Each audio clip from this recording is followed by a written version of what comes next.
Ayun, update sa mga halaman. Medyo bad news. Kasi nagsilantaan na sila. Oh. Itong kamatis na to naglanta. Ayun ko kung paano.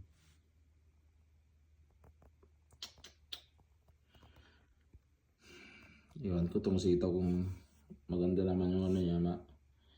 Matataas nga lang siya, kulang sa araw. Kaya ang ginagawa ko, binibilad ko siya.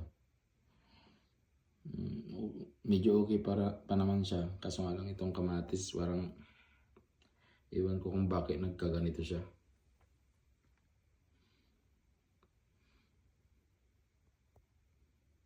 Medyo mahirap din talaga magtanim sa ganitong klima. Ayan. Medyo nakakalungkot.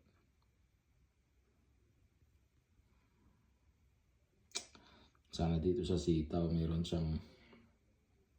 mabuhay at pero dito sa kamatis mukhang malabo na. Nagsilantaan sila. Ewan kung bakit.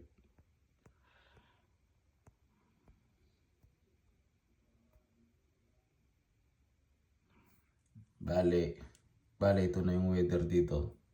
Medyo may init na, kaso nga lang dito sa thermometer namin dito sa labas nasa ano pa rin siya, nag-negative 5 pa din. Kaya siguro ang pagkakamali ko yung ilabas ko siya ng may init nga, kaso nga lang medyo malamig pa rin.